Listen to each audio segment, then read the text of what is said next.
السلطانة هيام، يعني الجارية اللي جت من شرق أوروبا، ولا البنت اللي عشقها وحبها سلطان أقوى إمبراطورية في التاريخ، ولا السلطانة اللي كانت بتحكم أقوى إمبراطورية في الخفاء، ولا الأم اللي سابت للخلافة العثمانية أسوأ وريث؟ كل ده وأكتر هنحكي عن السلطانة هيام في متحف العظماء. وصلوا بينا على النبي ويلا بينا.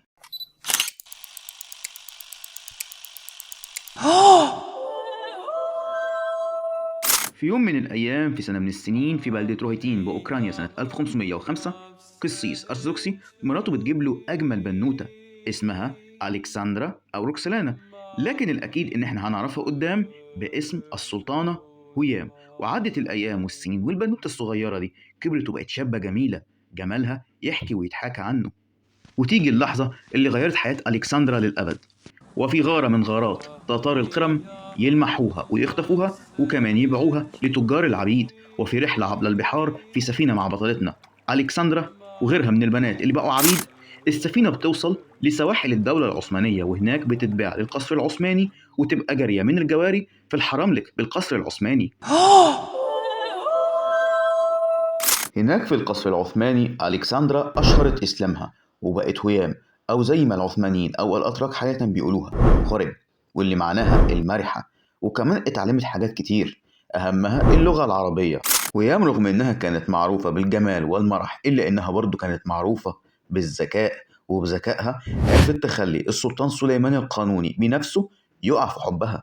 وتبدأ قصة الحب اللي بتفكرنا بالأفلام الرومانسية القديمة أو أفلام أميرات ديزني. ومن اللحظة الأولى والساعة الأولى والليلة الأولى اتولد حبهم لبعض. وبعد قصة حب كبيرة وعظيمة، هيام كسرت ثوابت الدولة العثمانية بإنها تتجوز السلطان سليمان زواج رسمي.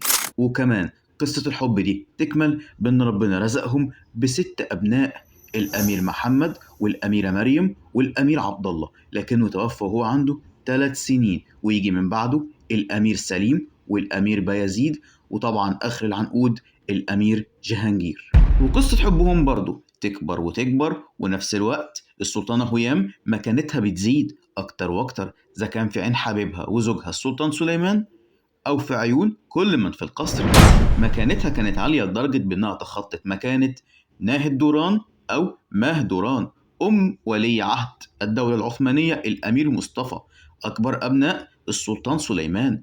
وزي أي زوجين عدت عليهم أيام حلوة وأيام وحشة، وبعد السنين ما عدت تيجي يوم 15 إبريل 1558 وتتوفى السلطانة هيام بوفاة طبيعية، رغم الأقاويل اللي قالت إنها ماتت مريضة أو تعرضت للتسمم. وتدفن بمسجد السليمانية اللي متسمي على اسم زوجها، سايبة جوزها حزين ووحيد وبيعاني في أيام صعبة جدا في أواخر عمره. بس لحظة، لو وصلتم لغاية هنا اعمل متابعة لصفحتي عشان يوصل لكم كل جديد. ويلا بينا نكمل عشان نحكي عن الجانب المظلم في شخصية السلطانة هيام. كل اللي عدى يوريك إن حياة السلطانة هيام كانت بسيطة وجميلة ومرتاحة، ما فيهاش أي مشاكل، لكن في الواقع في جوانب كتير في حياتها توريك عكس كده تماما، زي الصراعات والمؤامرات اللي كانت بينها وبين ضرتها ماه دوران، وكمان نفوذها اللي خلاها تعين الناس اللي هي عايزاهم في المناصب والأماكن الحيوية بالدولة العثمانية. والعكس صحيح، زي اللي حصل مع إبراهيم باشا الصدر الأعظم للدولة العثمانية، وكمان نجحها في تعيين رستم باشا في منصب الصدر الأعظم قدام. وكمان قدرتها على التواصل مع زعماء وملوك العالم زي حاكم بولندا. وبالرغم من كل الجبروت والقوة دي كلها، لكن كانت ست خيرة وكانت بتقوم بأوقف خيرية كتير جدا. لكن تيجي سنة 1543 يتوفى ابنها الأكبر الأمير محمد، وفي وفاته تعددت الأقاويل ما بين إن كانت وفاته مدبرة من قبل ماه دوران ضرة السلطانة هيام، وأقاويل تانية قالت إنه توفى بسبب مرض الجدري. لكن أكثرية الأقاويل راحت ورا إنه توفى بسبب مرض الجدري. لكن السلطانة هيام بتفكير شيطاني بكل قوة ونفوذ تملكه دعمت وقوت كل الظروف اللي خلت الأب يؤمر بالإعدام على ابنه. ولكن للقصة بقية، وكما تديني يا هيام تداني.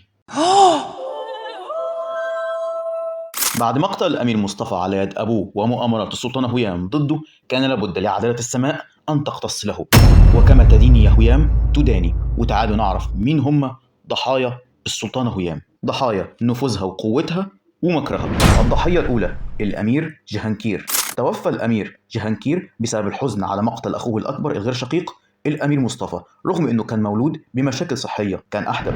الضحية الثانية الأمير بايزيد.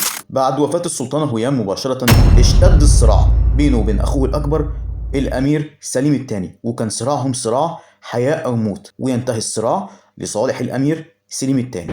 الضحية الثالثة السلطان سليمان. بعد مقتل الأمير مصطفى غير قبله فقد حاجات كتيرة وناس كتيرة، وكانت التقيلة صراع آخر ولدين ليه الأمير بايزيد والأمير سليم. خلال الفترة دي كان مريض ووحيد، ويختتم حياته في حصار سيكتوار قبل انتصار الجيش العثماني بيوم واحد كان السلطان سليمان توفى.